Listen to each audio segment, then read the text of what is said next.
Tawang circuit में travel करने के लिए जो बेस्ट समय है वो है सितंबर, अक्टूबर और नवंबर। हमने तवांग सर्किट का टूर अप्रैल महीने में किया।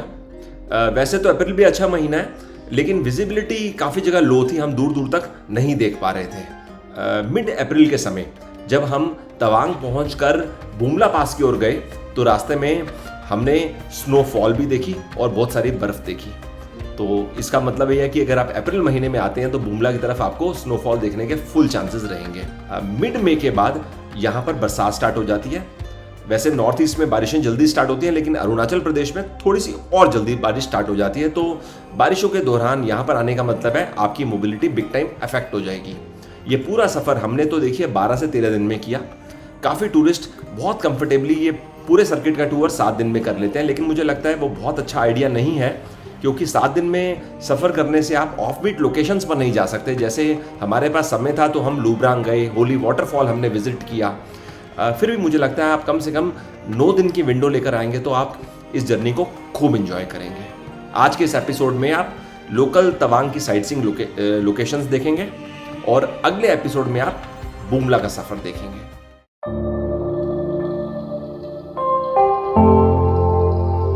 नमस्कार फ्रेंड्स, वीज़ा टू एक्सप्लोर में आपका स्वागत है। मैं हूं आपका होस्ट हरीश बाली। इस समय हम तवांग में हैं। आज हमारी जर्नी का 6th डे है। हम गुवाहाटी से चले, रुकते रुकते हम तवांग तक आ गए हैं। गुवाहाटी से इस समय हम लगभग 450 किलोमीटर दूर हैं। आज हम दिन भर तवांग घूमेंगे। दिन की शुरुआत हम मोनास्ट्री विजिट करके कर रहे हैं। मौसम इस समय क्लाउडी है। ऐसा लग रहा है दिन में बरसात हो सकती है, थोड़ी देर में बरसात हो सकती है। हमें यहाँ पर किसी ने गुरुजी का रेफरेंस दिया है जो हमें मोनास्ट्री विजिट करने में मदद करेंगे। Guruji Thupten Shastri ji. Tashi sir, good morning, welcome to our monastery. Thank you so much. Before we go inside, थोड़ा सा आप हमें मोनास्ट्री के बारे में ब्रीफ इंफॉर्मेशन दे देंगे? Yes sir. सो हमें थोड़ा समझ आ जाए कि how old is this monastery. ये जो मेन प्रायर हॉल है और इसका popularly known as called Tawang Gaden Namgyal हासे मोनास्ट्री। और ये जो हम लोग का लाइब्रेरी है, और ये जो गुम्बा जो स्थापित हुआ था 1680 में और 1681 में पूर्ण रूप से स्थापित हुआ है, तो more than 334 years ago sir. माना जाता है कि second largest oldest Buddhist monastery in Asia. चलेंगे अंदर? थैंक्स। ये जो एक मेन प्रेयर हॉल है, हर सुबह यहाँ पर पूजा पाठ होता है। And sometime we have some special occasions according to the lunar calendar.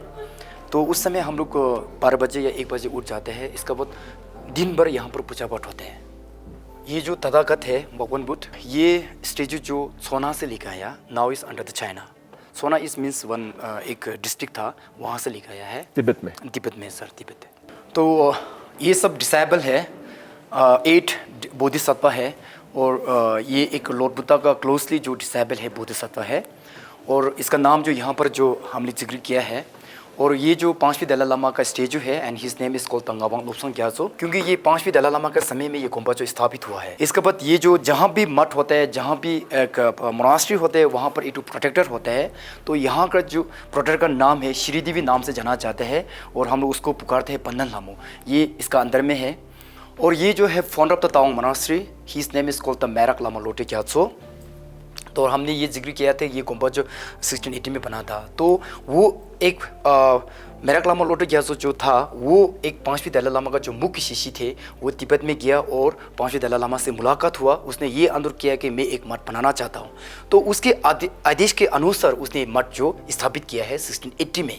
तो उसने ये रूल बनाया था कि अगर परिवार में 3 लड़का होने से 20 वाला लड़का जो संन्यास बनना अनिवार्य है। तो अभी at presently we have more than 500 monks here. तो मोस्ट ऑफ द देम जो मिडिल सन वाले ही है। ओके। मेरे को ध्यान है जब हम लोग स्पीति गए थे आज से कुछ समय पहले हिमाचल प्रदेश में जी, वहाँ पर जो सिस्टम फॉलो करते हैं, अगर परिवार में 3 लड़के हैं तो जो सबसे छोटा बेटा है। अच्छा, यहाँ में 20 वाला है। हम मेरे को मिडिल वाला है सर। ये मोनास्ट्री किस सेक्ट को बिलोंग करती है? अच्छा, ये मोनास्ट्री जो एक गेलू संप्रदाय से बिलोंग करता है। तो हम लोग का बुद्धिज्म में 4 संप्रदाय होता है, निंगमा, साक्या, काग्यू, गेलू। तो ये मठ जो गेलू संप्रदाय का मठ है। और जो आप देख रहे हैं मिडिल ऑफ द स्टेचू, वो एक गेलू संप्रदाय का फाउंडर है, हेड ऑफ द गेलू संप्रदाय का है। उसका नाम है छेचोंगापा, और उसका जो मेन डिसेबल है खेटुप चेन केसप छे। और ये तो आप जानते हैं ये सिंहासन जो हिज होलीनेस दलाई लामा का है। जब भी यहाँ पर वो पधारता है सिंहासन में आसन ग्रहण करता है। और जो लास्ट जो वो यहाँ पर पधारा थे वो 2017 में ऑन अप्रैल 7 में। So at that time it was the 6th time of the visit in our monastery. जो फर्स्ट टाइम जो विजिट हुआ था when he escaped from the Tibet in 1959। ये जो स्तूपा है, स्तूपा जो होता है एक मोन्यूमेंट होता है। स्तूपा जो ये स्तूपा जो है एक 6वीं दलाई लामा था, वो यहीं पर जन्म हुआ है। And the birth place court Urgelling नाम से जाना जाता है। और वो बर्थ प्लेस यहाँ से कितना दूर है? यहाँ से आपको लगेंगे 20 मिनट लगेंगे, 20 मिनट है, 25 मिनट। और इसको कहते हैं फीचर बुद्धा नाम से जाना जाता है। एंड सांसद दिए सिंह the Maitreya Buddha we call the केवल Champa. So at present at the moment is going on the lord Buddha. अभी जो वर्तमान में चल रहा है वो लॉर्ड बुद्धा का समय चल रहा है। तो उसने दर्शन में यही कहा गया था कि 5000 तक इस संसार में मेरा धर्म जो रहेगा, इसके बाद धर्म पूरा मिट जाएंगे। अगेन क्या होगा कि एक बोधिसत्व आएंगे इस संसार में। तो इसलिए इसका फिर बुद्धा नाम से जाना जाता है। So according to the Buddhist philosophy still we have left more than 2400 years. अच्छा, वेरी गुड प्रिया। मतलब कलरफुल है सब कुछ अंदर से। जी सर, जी सर, जी sir. Nice paintings. Thank you sir. आपके यहाँ जो फेस्टिवल होता है जिसमें डांसेस होते हैं वो कब होता है? जो तोरकिया फेस्टिवल जो होता है वो यूजुअली इस going on 1 of the January में होता है। लेकिन उसका जो क्या बोलते हैं ये फिक्स डेट जो होता है वो लूनर कैलेंडर के मुताबिक होता है, बोधी कैलेंडर के मुताबिक होता है। तो उसमें जो 3 दिन का जो मास डांस का जो परफॉर्म करते हैं कोर्ट यार्ड में, before we perform the mass dance हम लोग को प्रैक्टिस करना पड़ता है 1 मंथ तक। तो मोनास्ट्री का सामने में एक ग्राउंड है, उसमें हम लोग प्रैक्टिस करते हैं 1 मंथ का। इसके बाद फिर यहाँ पर जो फेस्टिवल जो मना जाता है, तो उस समय क्या होता है कि मतलब भूटान से भी लोग आते हैं टूरिस्ट, और हम लोग का इंडियन तो है ही है। तो उसमें more than 10,000 people gathering here in court yard. अच्छा, उन दिनों में इतने लोग टूरिस्ट आते हैं? यहाँ बहुत आते हैं सर, बहुत आते हैं। अच्छा। और यहाँ पे एक मेला भी लग जाते हैं। जो आप रास्ता देख रहे हैं उसमें पूरा शॉप्स या कुछ पूरा बुद्धिज़्म का जो होता है वो सब पूरा मेला लग जाता है। और यहाँ पर कोर्टयार्ड में मास डांस करते हैं और विश्व को शांति मिलने के लिए हम लोग पूजा पाठ करते हैं। ओके, आप बता रहे थे म्यूजियम कहाँ पर है? म्यूजियम वहीं पर है सर। इधर इधर इधर उस तरफ। अच्छा, सामने। जी सर, जी सर, जी सर।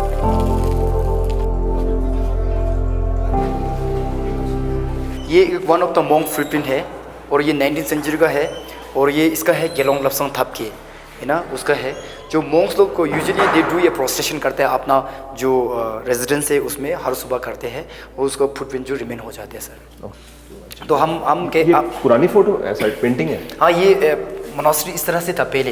ये पुराना वाला मोनास्ट्री मतलब इस तरह से था, हम लोग ने उसको रिनोवेट किया गया था। तो ये सब मार्क्स है जो प्रोटेक्टर का मार्क्स है। तो हमने जिक्र किया था कि तोरकिया फेस्टिवल में मास डांस होते हैं, तो ये सब पेन की मास डांस करते हैं सर। और ये जो एलिफेंट आइवोरी है 1000 ईयर्स ओल्ड है। अच्छा। और ये जो हम लोग का ग्रंथ है जो बुद्धिस्ट फिलॉसफी का ग्रंथ है, इस रिटन बाय एंड गोल्ड, सोना से लिखा गया है।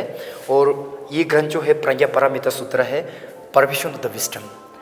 सोने से लिखा गया? जी सर, जी सर, जी सर। इस तरह से आपको यहाँ पर मोनास्ट्री में मोर देन 600 वॉल्यूम्स हैं सर।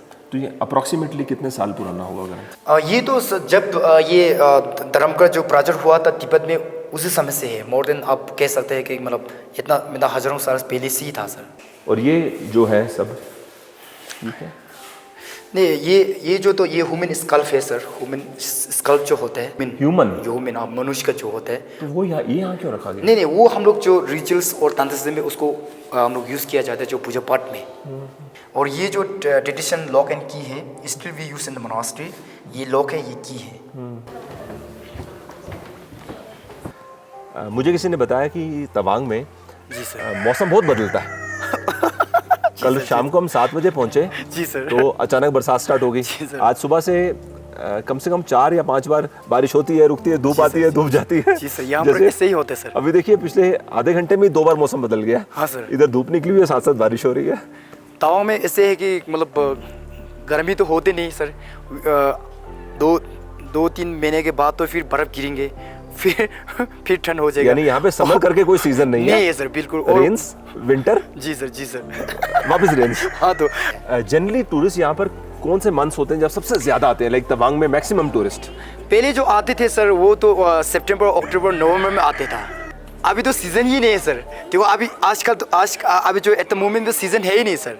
लेकिन इतना आ रहा है सर क्योंकि मैं सोच रहा हूँ कि मुझे ये लगता है कि जो लास्ट 2 ईयर्स से जो कोविड का पैंडेमिक चल रहा था पूरा अंदर घुस के बैठे Now people want to travel. अभी पूरा आ रहा है सर। सीज़न जो होता है सितंबर अक्टूबर नवंबर तक ही हो, 3 उस समय, क्योंकि बर्फ़ भी नहीं गिरता, बारिश भी नहीं गिरता और मौसम जो बहुत एक बढ़िया होता है दूर तक दिखाई देता है। दूर तक दिखाई देता है सर। एक चीज़ हो रहा है, जैसे अभी वैसे तो तवांग भी हाइट पे और मोनेस्ट्री भी हाइट पे है जी सर। With in Tawang. यहाँ से ना खड़े होकर जो तवांग के घर है जी सर, काफ़ी अच्छे लग रहे हैं, हिल पे बने हुए। जी सर, जी सर। मतलब व्यू अच्छा है, ये कि थोड़ा फॉग नहीं होगा तो और अच्छे से देख सकते हैं। हाँ सर। Nice view. लेकिन यहाँ पर मौसम का परिवर्तन होते रहते सर। That's true. चलो, आपने हमें समय दिया, बहुत बढ़िया। Thank you sir. Thank you जैसे इन्होंने कुछ दिन पहले बताया था कि अभी इनकी क्लास भी है। अभी बच्चों का एग्जाम चल रहा है और थोड़ा वो लुक आफ्टर करना है sir. I understand. Thank you so much for your time sir. धन्यवाद। Okay sir, nice to meet you sir. Thanks.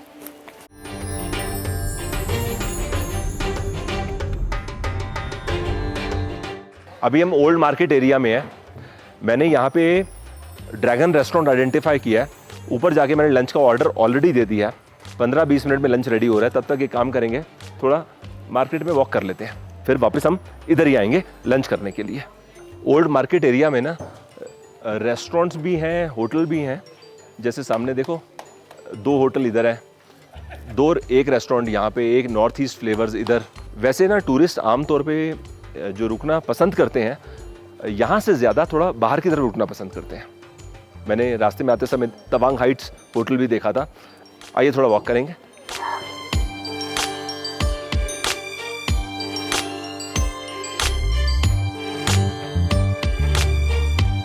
इस मार्केट में ना काफ़ी सारी शॉप्स हैं। जूते ले सकते हो, वुलन्स ले सकते हो। सही है। अभी कुछ देर पहले मैं देख रहा था कि कुछ टूरिस्ट ना स्पेशली वुलन्स खरीद रहे थे। काफ़ी लोगों को आइडिया नहीं होता कि आगे कितनी ठंड होगी। चलो ग्रेट है। लंच रेडी हो गया होगा, ड्रैगन रेस्टोरेंट चलते हैं।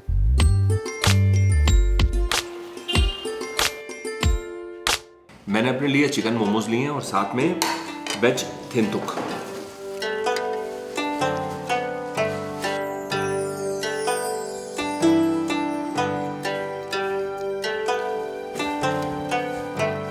पिछले कुछ दिनों में मैंने देखा है जो मेन डिश होती है ना, उसमें मसाले बहुत हल्के होते हैं। जैसे अगर मैं चिकन मोमोज की बात करूं तो इसमें सिर्फ हल्का सा नमक है और बाकी ऑब्वियसली चिकन है।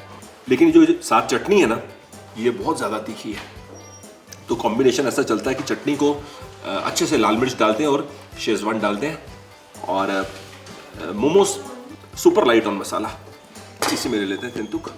थिंतुक बनाने के लिए गाजर, पत्ता गोभी, लाई पत्ता, स्प्रिंग अनियन, ये सब इस्तेमाल किया जाता है। साथ में ये देखिए ऊपर जो आप देख रहे हैं तो नूडल्स ही, समझ लीजिए हैंडमेड नूडल्स। ऐसा मैदे को गूंद कर फ्लैट करते हैं और उसके बाद काट के छोटे छोटे पीसेस इस प्रकार से टुकड़ों में थिंतुक में डाल देते हैं। तो वैसे तो प्रिपरेशन के हिसाब से बात करेंगे तो थुप्पा जैसा ही है। बहुत टेस्टी प्रिपरेशन है, वेरी वेरी टेस्टी। जैसा मेरे को मोमोज में लग रहा था ना, मसाले जीरो, सेम चीज इसमें है। सिर्फ अदरक लहसुन का हल्का सा फ्लेवर है, मामूली सा नमक और थोड़ी सी मिर्च। थिंतुक मुझे काफ़ी पसंद आया। इनफैक्ट मोमोज भी अच्छे लगे, थिंतुक कुछ ज़्यादा अच्छा लग रहा है। अपने आप में फुल मील है। 1 प्लेट मोमोज खा लिए और 1 बोल थिंतुक का ले लिया।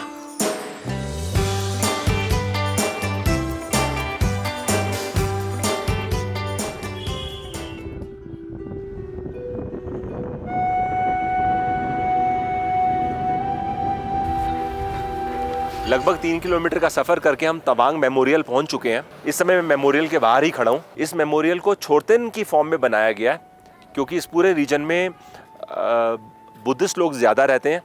और यहाँ पर यह भी लिखा है, this is blessed by monks and local citizens of Tawang.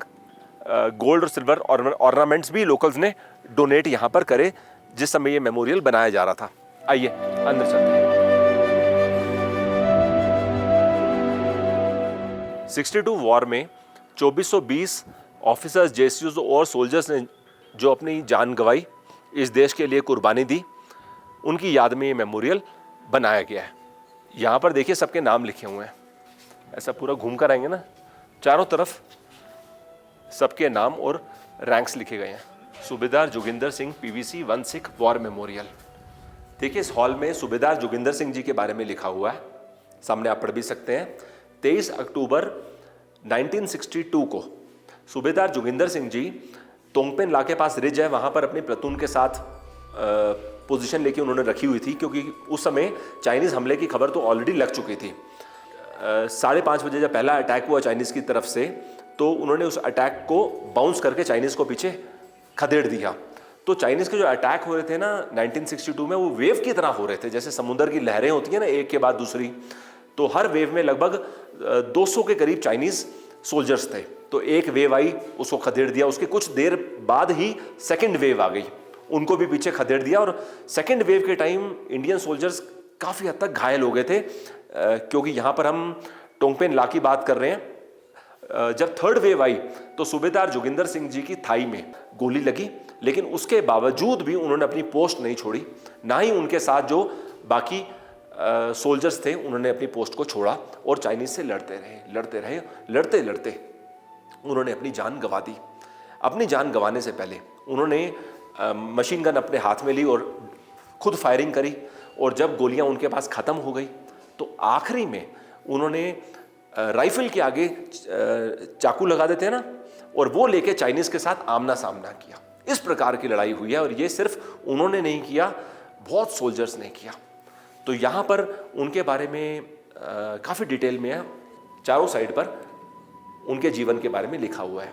यहाँ पर लिखा है सूबेदार जोगिंदर सिंह जी पंजाब में मोगा के पास एक गांव है, वहाँ के रहने वाले थे। गरीब घर को बिलोंग करते थे। बचपन से उन्होंने अपने माता और अपने पिता को बहुत तकलीफ़ों में देखा। उनके मन में ये था कि मैं अपनी एक आइडेंटिटी बनाऊं, इस कारण की वजह से उन्होंने इंडियन आर्मी ज्वाइन करी। बचपन से उन्होंने अपनी माँ से सिख गुरु की सैक्रिफाइसेस के बारे में जाना, तलवार चलाना सीखा, रेसलिंग सीखी, इसके बारे में यहाँ पे मेंशन है। और 1962 की वॉर में उन्होंने एक अहम भूमिका निभाई। देखिए यहाँ पर एक और हॉल है, अंदर वीडियोग्राफी अलाउड नहीं है, इसलिए मैं बाहर खड़े होके बता रहा हूँ मैंने अंदर क्या देखा। अंदर नॉर्थ और साउथ तवांग में जो पोजीशंस में लड़ाई हो रही थी उसके बारे में डेट और टाइम के साथ मेंशन है। आप आराम से पढ़ेंगे तो समझ सकते हैं इवेंट्स कैसे अनफोल्ड हो रहे थे, कैसे चाइनीज़ अंदर आ रहे थे। फॉल ऑफ तवांग का एक अलग से मैप है। अंदर हमने कुछ पुरानी फोटोग्राफ्स देखी, साथ में मैंने कुछ पुरानी गन्स देखी जो 62 वॉर में इस्तेमाल की गई थी। चलिए थोड़ा बाहर की तरफ चलते हैं। देखिए अगर डिटेल में बात करेंगे 62 वॉर का जो अंजाम हुआ, क्या होता तो ऐसा नहीं होता, तो काफ़ी सारी बातें ऐसे निकल कर आएंगी जिसपे 1 घंटे का डेडिकेटेड वीडियो बन सकता है, और अलग अलग डायमेंशंस आएंगे फॉर द सेम थिंग। लेकिन मुझे पर्सनली ऐसा लगता है जो 2 बड़ी वाली चीज़ें हैं वो हैं, नंबर 1 हिंदी चीनी भाई भाई। उस समय इंडिया में ये नारा चलता था, हिंदुस्तानियों को ऐसा बताया जाता था हमारे पॉलिटिशियंस की तरफ से कि हिंदी चीनी भाई भाई, जबकि चाइना ऐसा नहीं सोचता था। इंडियन आर्मी के पास ऐसे इक्विपमेंट्स ही नहीं थे कि वो चाइनीज़ का मुकाबला कर सके। वो सिंगल राइफल गन्स हुआ करती थी उस समय, और चाइनीज़ के पास ऑटोमेटिक वेपन्स हुआ करते थे। तो जिसका मतलब है आर्मी के लिए बजट, डिफेंस के लिए बजट, क्योंकि लड़ाई उस समय हवाई जहाज के थ्रू हुए, समुद्र के रास्ते से नहीं हुई, सारी लैंड साइड से ही लड़ाई हुई है। मैं एक बात तो आपको पर्सनल लेवल पे बोल रहा हूँ कि एक देशभक्ति की जो भावना है ना, आपके मन में ज़रूर जागृत होगी जब आप यहाँ पर आएंगे। और जो इंडियन सोल्जर्स ने सैक्रिफाइस दिया इस देश की आन बान रखने के लिए, उसके बारे में आप पढ़ेंगे तो आपको भी ऐसा ही महसूस होगा। अब हम यहाँ से चल रहे हैं, चलने से पहले जय हिंद।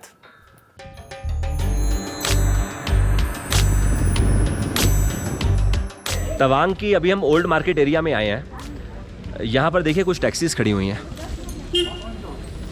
तो आप जैसे मेरे को बता रहे थे कि अगर कोई टूरिस्ट को यहाँ लोकल गाड़ी चाहिए होती है तो आप 3 घंटे 3.5 घंटे का आपका पैकेज रहता है, जिसमें लोकल साइट सीइंग करवा देते हैं। और बुमला जाने के लिए ना परमिट निकालना पड़ता है। तो आप अगर पर्सनल गाड़ी लेकर आ रहे हो या टैक्सी भी लेके आ रहे हो तो आपको वो यहाँ छोड़ना पड़ेगा और यहाँ से गाड़ी लेके बुमला जाना पड़ेगा। तो बुमला वैसे आप ऑल्टो में, इको में भी जा सकते हो, गाड़ियाँ खड़ी हैं ना, लेकिन मर्जी है। जैसे हम लोग इसमें ज़ैलो में जाने का सोच रहे हैं तो उसके लिए ILP देना पड़ता है, आधार कार्ड देना पड़ता है, और DC ऑफिस से परमिट निकलता है शाम को 5 बजे से पहले। तो बेटर है सुबह दे दो जिससे कि टाइम तक परमिट निकल जाए। और आमतौर पे जो टैक्सी के ड्राइवर्स होते हैं उनको डॉक्यूमेंट दे दो तो जाके अपना परमिट निकलवा के आपको 3-4 घंटे में फ़ोन कर देंगे कि परमिट आ गया। मॉर्निंग तो नेक्स्ट मॉर्निंग आपको पिकअप तो करने का सुबह आमतौर पे टूरिस्ट कितने बजे जाने के लिए निकलते हैं बुमला? 7 to 8 उसके बीच में। और वापसी कब तक आते हैं? 2-3 बजे के बाद ही आएंगे, 3 बजे के आराम से घूम के। तो बेसिकली तिब्बत बॉर्डर है, तो यहाँ से कितना 37 किलोमीटर है बुमला? 7 to 8, हाँ इतना ही है। 37 किलोमीटर्स, तो 1-1.25 घंटा पहुँचना है। हाँ हाँ, 1.5 घंटा लग जाएगा। 1.5-2 घंटा मान लो आराम से जाएंगे। रास्ता कैसा? रास्ता ऑलमोस्ट ठीक है अभी, अच्छा, पहले से बहुत अच्छा है। पहले से बेटर है, सही है। तो वैसे यहाँ ना 3 मार्केट्स हैं, मेरे को भी किसी ने बताया था। ये ओल्ड मार्केट एरिया, ऐसा एक न्यू मार्केट है और ऐसा एक नेहरू मार्केट भी है। तो जो ज़्यादा शॉप्स हैं वो ओल्ड मार्केट एरिया में है भैया? न्यू मार्केट बोलते हैं ना, ठीक है।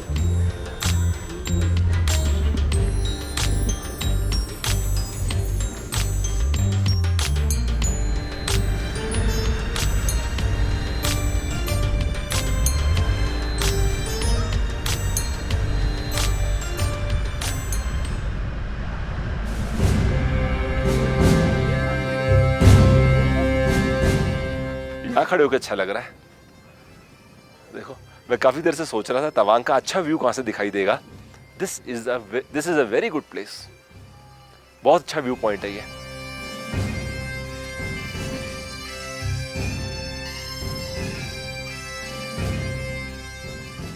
ये हिंदुस्तान की सरजमीन का वो हिस्सा है जिसकी सूरज सबसे पहले कदम उसी करता है। दोनों देशों के आपसी रिश्तों की तल्खियां समय के साथ बढ़ती रही। 60 के शुरुआती दशक में ये तल्खी अपने परवान पर उस समय आ गई।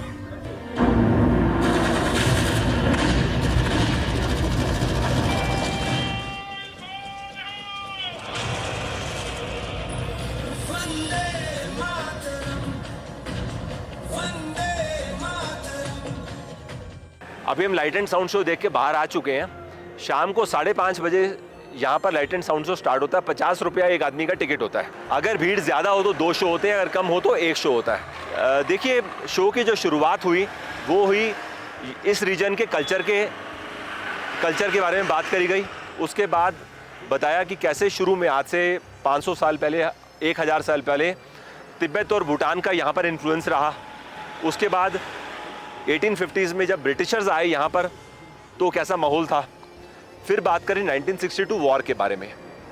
1962 वॉर के दौरान कैसे चाइनीज़ आर्मी ने अलग अलग पोस्ट पर आक्रमण किया और वो भी वेव बाय वेव किया, अलग अलग ग्रुप्स में किया। और उस दौरान इंडियन सोल्जर्स के पास कम वेपन थे, मॉडर्न मशीन्स नहीं थी लड़ने के लिए। उसके बावजूद कितना हौसला था, और इस बात का खास मेंशन किया, युद्ध जीता जाता है हौसले से।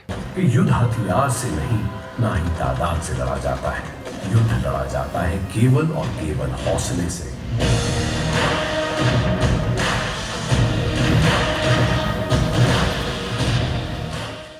काफ़ी सारी चीज़ें ऐसी बताई जिसके बारे में मेरे को पर्सनल लेवल पे मालूम नहीं था। जैसे नूरा और सेला के बारे में बताया।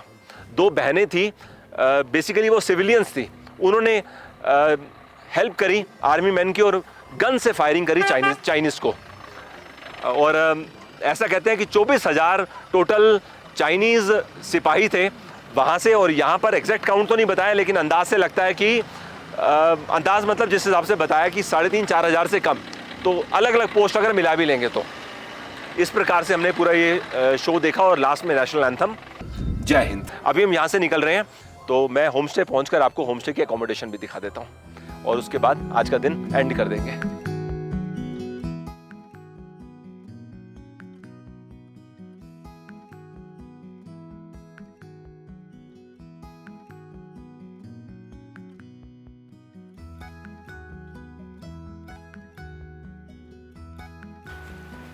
देखिए, ये एकोमोडेशन है। 2000 रुपीज़ डबल ऑक्यूपेंसी में टैरिफ है। इस टैरिफ में ब्रेकफास्ट इंक्लूड है। चलिए, बाहर अभी बरसात हो रही है, तो मैं आपको बाहर से होम स्टे कैसा दिखता है वो अभी नहीं दिखा सकता। वो मैं आपको नेक्स्ट एपिसोड में दिखा दूंगा।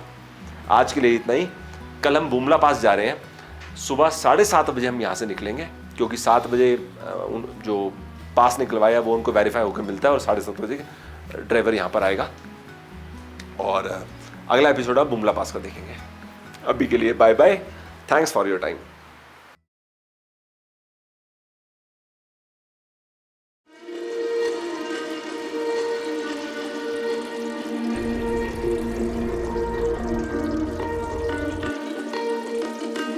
नीचे देखो कितनी खूबसूरत लेक दिखाई दे रही है, पहाड़ के ऊपर कितनी सारी बर्फ। हम इस समय 15,200 फीट हाइट में हैं।